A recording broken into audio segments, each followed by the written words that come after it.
नमस्कार जय हिंद साथियों, स्वागत है आप सभी का आपके अपने यूट्यूब चैनल अमन स्टडी पॉइंट में।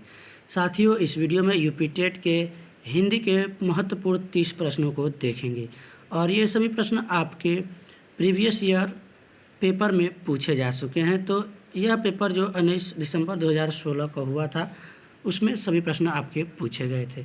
तो चलिए शुरू करते हैं वीडियो को और वीडियो में पूरे अंत तक बने रहिएगा। पहला प्रश्न है आपके स्क्रीन पर, समष्टि का विपरार्थी शब्द है। विशिष्ट, अशिष्ट, अपुष्टि या फिर व्यष्टि। तो समष्टि का विपरार्थिक शब्द हो जाएगा समष्टि। यहाँ पर डी विकल्प सही हो जाएगा। आंसर लगाएंगे डी के साथ। देखते हैं अगले प्रश्न को। महर्मी का संधि विच्छेद है। तो महर्मी यहाँ पर बताएंगे कि कौन सा इसमें संधि है। तो यहाँ पर जो है स्वर संधि में गुण संधि है और स्वर संधि को 5 भागों में बांटा गया है। संधि होती है 3 प्रकार की, स्वर संधि, व्यंजन संधि और विसर्ग संधि। स्वर संधि को 5 भागों में बांटा गया है, जिसमें गुण संधि, वृद्धि संधि, यड़ संधि, अयाड़ संधि और दीर्घ संधि, ये 5 इसके प्रकार होते हैं। तो यहाँ पर महाधन उर्मी यानी सी विकल्प सही हो जाएगा। अगला प्रश्न देखेंगे। छत से ईंट गिरी वाक्य में कौन सा कारक है? अपादान कारक, संबंध कारक, अधिकरण कारक या फिर संप्रदान कारक। तो कर्ता ने कर्म को करण से, संप्रदान के लिए अपादान से। तो यहाँ पर जो है अपादान से यहाँ पर दिख रहा है, तो हमारा ऑप्शन ए यानी विकल्प ए सही हो जाएगा। अपादान कारक यहाँ पर हो जाएगा। अगला प्रश्न है, बुद्धिहीन शब्द व्याकरण की दृष्टि से किस संवर्ग में है? संज्ञा, सर्वनाम, विशेषण या फिर क्रिया। तो विशेषण शब्द वे शब्द होते हैं जो किसी संज्ञा या सर्वनाम की विशेषता बताते हैं। तो बुद्धिहीन यहाँ पर विशेषण शब्द हो जाएगा। बात करें संज्ञा की, तो किसी भी व्यक्ति, वस्तु, स्थान के नाम को या फिर भाव के नाम को हम संज्ञा कहते हैं। और जो शब्द संज्ञा के बदले प्रयोग किए जाते हैं संज्ञा के स्थान पर, उन्हें हम सर्वनाम कहते हैं। तो यहाँ पर जो है सी विकल्प सही हो जाएगा। अगला प्रश्न देखेंगे। एक बार कही गई बात को दोहराते रहना वाक्यांश के लिए एक शब्द है। तो उसके लिए जो है एक बार कही गई बात को दोहराते रहना अगार, प्राकथन, प्रस्तावना या फिर पृष्ठ पेशर। तो पृष्ठ पेशर हो जाएगा इस प्रश्न का राइट आंसर। सी विकल्प सही हो जाएगा। अगला प्रश्न देखेंगे। और साथियों, आपको बता दें कि आपको इसी तरह के फ्री में आपको पूरे यूपी टेट के प्रैक्टिस सेट के वीडियो मिलते रहेंगे। आगे भी और भी परीक्षाओं से संबंधित वीडियो देखने के लिए हमारे चैनल से जुड़ जाइएगा, यानी आपको यहाँ पर सभी प्रकार के वीडियो मिलते रहेंगे। संस्कृत और मैथ और इंग्लिश की वीडियो अभी नहीं देखने को मिल रही होगी, जो आपको प्लेलिस्ट में कुछ समय के बाद देखने को मिलेगी। तो आप लोग हमारे चैनल के साथ बने रहिएगा। चोर की दाढ़ी में तिनका मुहावरे का सही अर्थ है। अपराधी का अपनी दाढ़ी खुजलाना, अपराधी का शंकाग्रस्त रहना, अपराधी की पहचान हो जाना या फिर अपराधी का अपनी बात पहचान छिपाना। तो यहाँ पर जो है विकल्प बी सही होगा। चोर की दाढ़ी में तिनका यानी अपराधी का शंकाग्रस्त रहना। अगला प्रश्न है अर्धस्वर है। तो अर्धस्वर में आते हैं अंतस्थ व्यंजन के 4 वर्ड, जिसमें य, व, र और ल होते हैं। यहाँ पर जो विकल्प सही होगा हमारा ए विकल्प यहाँ पर सही हो जाएगा। अगला प्रश्न देखेंगे। निम्नलिखित में वर्तनी की दृष्टि से कौन सा शब्द युग्म शुद्ध है? तो बात करें शुद्ध युग्म की, तो यहाँ पर बारात, बसंत, बारात नहीं होता है, ये दोनों विकल्प हमारा गलत है। बारात होता है, बारात और बसंत, यानी बी विकल्प यहाँ पर सही हो जाएगा। अगला प्रश्न देखेंगे। करपट का तद्भव रूप है। तो तद्भव रूप यानी जो तत्सम शब्द के बिगड़े हुए या अशुद्ध रूप होते हैं वो तद्भव होते हैं। तो करपट का जो तद्भव होगा कपड़ा, जो हम लोग हिंदी में प्रयोग करते हैं। यहाँ पर डी विकल्प सही हो जाएगा। अगला प्रश्न देखेंगे। ये सभी प्रश्न आपके 19 दिसंबर 2016 के एग्ज़ाम में यूपी टेट में पूछे जा चुके हैं।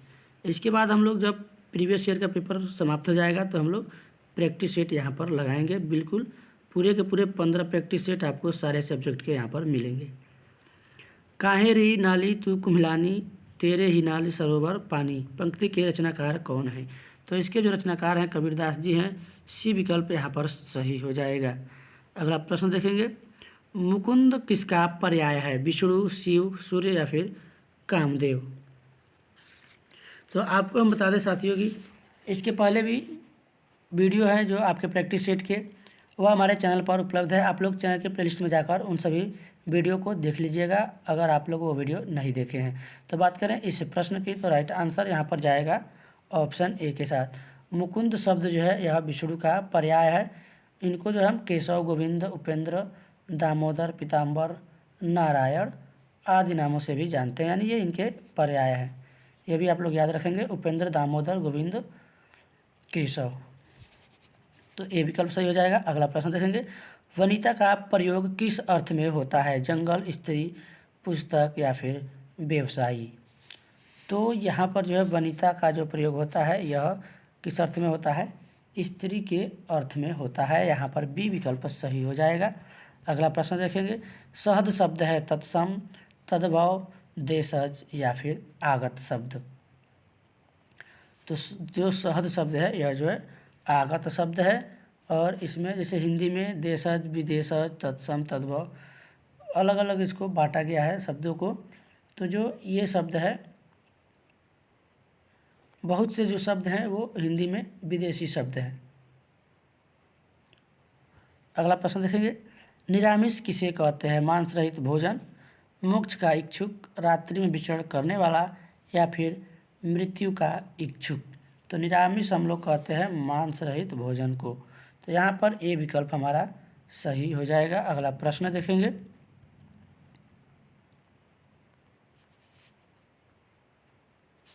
राष्ट्रवादी कवि रामधारी सिंह दिनकर को उर्वशी के लिए ज्ञानपीठ पुरस्कार किस वर्ष प्रदान किया गया था? तो जो राष्ट्र कवि रामधारी सिंह दिनकर जी हैं, इनको जो है 1972 ईस्वी में ज्ञानपीठ पुरस्कार प्रदान किया गया था। 1972 यानी विकल्प भी यहाँ पर सही हो जाएगा। और किस रचना के लिए? उर्वशी के लिए। तो ये भी आप लोग याद रखेंगे, उर्वशी इन्होंने जो रचना की थी इसके लिए जो है 1972 में इनको ज्ञानपीठ पुरस्कार प्रदान किया गया था। अगला प्रश्न देखेंगे, आचार्य रामचंद्र शुक्ल का निबंध संग्रह है माटी के फूल, चिंतामणि, क्षण बोले, कड़ मुस्काए या फिर आलोक पर्व। तो बात करें इस प्रश्न की, तो चिंतामणि जो है आचार्य रामचंद्र शुक्ल की निबंध संग्रह है। यहाँ पर आंसर चला जाएगा बी के साथ। और यहाँ पर इनकी और कुछ रचनाएं हैं जिसमें जो निबंध हैं जैसे भय और क्रोध, ईर्ष्या, घृणा, उत्साह, श्रद्धा, भक्ति, ये रामचंद्र शुक्ल के निबंध है। ये भी आप लोग याद रखेंगे। इसमें भय और क्रोध, ईर्ष्या, घृणा, उत्साह, श्रद्धा, भक्ति ये भी इन्हीं के निबंध है आचार्य रामचंद्र शुक्ल के। अगला प्रश्न है, हिंदी गद्य शिक्षण की पाठ्य योजना में उद्देश्य कथन आता है? पूर्व ज्ञान के पश्चात, प्रस्तावना के पश्चात, आदर्श वाचन के पश्चात या फिर मौन वाचन के पूर्व। पश्चात यानी बाद दिया गया है। तो इस प्रश्न का अगर बात करें तो हिंदी गद्य शिक्षण में पाठ्य योजना में उद्देश्य कथन प्रस्तावना प्रश्न के बाद आता है, यानी विकल्प भी यहाँ पर सही हो जाएगा। अगला प्रश्न देखेंगे, आदिकाल की रचना है अखरावट, छत्रसाल दशक, दीपशिखा या फिर खुमान रासो। तो यहाँ पर जो है पूछा गया है आदिकाल की रचना। यहाँ पर इस प्रश्न की अगर बात करें तो आंसर जाएगा खुमान रासो के साथ। यह जो है आदिकाल की रचना है। और यहाँ पर जो अखरावट है यह भक्ति काल की रचना है, और इसके जो रचना जो है मलिक मोहम्मद जायसी ने किया है। अखरावट जो है यह मलिक मोहम्मद जायसी के द्वारा रचा गया है। और जो है जो छत्रसाल दशक है यह जो है भूषण जी ने इसको रचा है, भूषण जी की रचना है। और यह जो है रीतिकाल की रचना है। महादेवी वर्मा ने जो है दीपशिखा यह किसकी रचना है? महादेवी वर्मा की है। यह जो है आधुनिक काल की रचना है। और दलपति विजय की बात करें तो यह खुमान रासो ये जो है आदिकाल के रचना है। तो यहाँ पर हमारा जो है राइट आंसर जाएगा ऑप्शन डी के साथ। अब चलिए चलते हैं अगले प्रश्न की ओर। आनंद कादिमिनी पत्रिका का प्रकाशन कहाँ से होता है? बनारस, मिर्ज़ापुर, इलाहाबाद या फिर लखनऊ। तो यहाँ पर राइट आंसर जाएगा आनंद कादिमिनी पत्रिका का प्रकाशन मिर्ज़ापुर से होता है। बी विकल्प यहाँ पर सही हो जाएगा। अगला प्रश्न है आपके स्क्रीन पर, व्याकरण शिक्षण के लिए उपयुक्त नहीं है? आगमन प्रणाली, निगमन प्रणाली, अव्याकृति प्रणाली या फिर कक्षाभिनय प्रणाली। तो यहाँ पर जो है व्याकरण शिक्षण के लिए कक्षाभिनय प्रणाली उपयुक्त नहीं है। यहाँ पर डी विकल्प सही हो जाएगा। अगला प्रश्न देखेंगे, बालक की प्रारंभिक शिक्षा उसकी मातृभाषा में दी जाए यह मानना है। मॉन्टेसरी का, महात्मा गांधी का, फ्रावेल का या फिर किलपैट्रिक से। तो यह जो है आपका बाल विकास से संबंधित भी प्रश्न है और हिंदी के लिए भी पेडागोजी से संबंधित यह प्रश्न है। तो महात्मा गांधी का जो मानना है, यह बालक की प्रारंभिक शिक्षा उसकी मातृभाषा में दी जाए। विकल्प भी यहाँ पर सही होगा। अगला प्रश्न देखेंगे, भाषा शिक्षण की पद्धति नहीं है। किंडरगार्टन, मॉन्टेसरी, ड्रैकाले या फिर अभिक्रमित अनुदेशन। तो जो अभिक्रमित अनुदेशन है यह भाषा शिक्षण की पद्धति नहीं है, जबकि किंडरगार्टन, मॉन्टेसरी और ड्रैकाले विधि ये सभी जो है भाषा शिक्षण के लिए उपयुक्त है। अगला प्रश्न है, शब्द का अर्थ स्पष्ट करने हेतु कौन सा तरीका सर्वाधिक उपयुक्त है। वाक्य प्रयोग, व्याख्यान, भ्रमण या फिर चित्र निर्माण। तो सबसे जो अच्छा तरीका है, उपयुक्त तरीका है, वह है किसी भी शब्द का अर्थ स्पष्ट करने के लिए वाक्य प्रयोग, यानी यहाँ पर ए विकल्प सही हो जाएगा। अगला प्रश्न है, चराचरम जगत में कौन सा समास है। तत्पुरुष, द्वंद्व, बहुव्रीहि या फिर कर्मधारय समास। तो चराचरम यहाँ पर हो जाएगा द्वंद्व समास, यानी बी विकल्प यहाँ पर सही हो जाएगा। बात करें अगर द्वंद्व समास की, द्विगु समास, द्वंद्व समास, तत्पुरुष समास, बहुव्रीहि समास, कर्मधारय समास, ये समास के 6 प्रकार होते हैं। तो यहाँ पर जो है अगर बात करें द्वंद्व समास की, तो जिस समास में पूर्व पद और उत्तर पद दोनों ही प्रधान हो तो वहाँ पर जो है द्वंद्व समास होता है। तो अगला प्रश्न देखेंगे, इन शब्दों में से कौन सा शब्द हिंदी शब्दकोश में सबसे अंत में आएगा। क्लीव, क्रम, कृषक या फिर कृषाणु। तो यह प्रश्न आपके यूपी टेट परीक्षा में पूछे गए हैं। तो क्लीव जो है यह हिंदी शब्दकोश में सबसे अंत में आएगा। सबसे पहले आएगा कृषाणु, कृषाणु के बाद से आएगा आपका कृषक, कृषक के बाद से आएगा क्रम और क्लीव आएगा आपका अंत में, यानी डी विकल्प यहाँ पर, ए विकल्प यहाँ पर सही हो जाएगा। अगला प्रश्न है, वाक्य शुद्ध है। मोहन और गीता गा रही हैं। तो ये तो पहले ही मोहन और गीता 2 लोग मिलकर बहुवचन हो गया, गा रहे हैं होना चाहिए। गीता और मोहन गा रहा है, तो यहाँ पर ये भी सही नहीं है, गा रहे हैं होना चाहिए।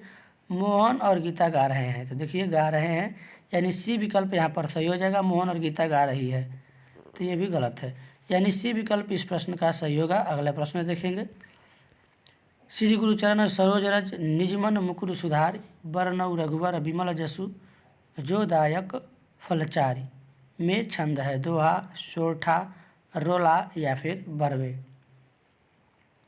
तो यहाँ पर छंद पूछा गया है इस प्रश्न में। अगर बात करें तो इसमें हमारा जो आंसर जाएगा ऑप्शन ए, यानी दोहा के साथ। इसमें क्या होता है, दोहा में इसमें 24 मात्राएं होती हैं। प्रथम व तृतीय में 13-13 तथा द्वितीय व चतुर्थ में 11-11 मात्राएं होती हैं। तो इसके लिए जब मात्रा का हम लोग गणना यहाँ पर करेंगे, यहाँ पे कॉमा लगा लेंगे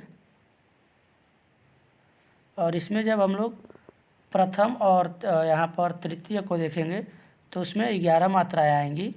ये प्रथम है और ये तृतीय है, ये द्वितीय है और ये चतुर्थ है। तो इसमें जो है 24 टोटल कुल 24 मात्राएं होती है, जिसमें प्रथम और तृतीय में 13 मात्राएं होती हैं। प्रथम और तृतीय में 13 होती हैं, द्वितीय चतुर्थ में 11-11 मात्राएं होती हैं। अगला प्रश्न देखेंगे, बोरो सवै रघुवंश कुठार की धार में बारन बाजी सरथहीं बाण की वायु उड़ाव के लक्षण लक्ष्य करो अरिहा समरथहीं। इन काव्य पंक्तियों में कौन सा रस है। रौद्र रस, भयानक रस, विभत्स रस या फिर वीर रस। तो यहाँ पर जो है बाण की बात की गई है, उड़ाव के लक्षण लक्ष्य करो और यहाँ संथई रघुवंश, यहाँ पर जो है रौद्र रस है, यहाँ पर ए विकल्प सही हो जाएगा। अगला प्रश्न देखेंगे, रमणीय में कौन सा प्रत्यय है? तो रमणीय ईय यानी ईय लास्ट में आ रहा है, यानी बी विकल्प यहाँ पर सही हो जाएगा। रमणीय में ईय प्रत्यय हो जाएगा, यहाँ पर विकल्प बी सही हो जाएगा।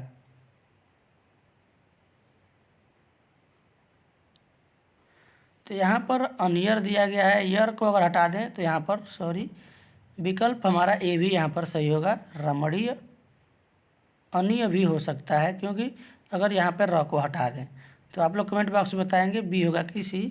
ए होगा, रम होगा नहीं, डी होगा नहीं, या तो अनीय होगा या फिर ए होगा। तो यहाँ पर ए विकल्प को सही लगाएंगे, ए विकल्प यहाँ पर सही हो जाएगा।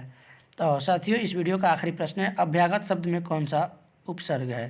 तो अभिधन आगत यानी अभ्यागत, सी विकल्प इस प्रश्न का सही हो जाएगा। अभिधन आगत अभ्यागत। तो साथियों, आज के वीडियो में बस इतना ही। वीडियो कैसा लगा कमेंट बॉक्स में ज़रूर बताएं, और वीडियो पसंद आया हो तो वीडियो को लाइक और शेयर करें, और चैनल पर पहली बार आएँ तो चैनल को सब्सक्राइब कर लें इसी तरह के वीडियो देखने के लिए। धन्यवाद। जय हिंद।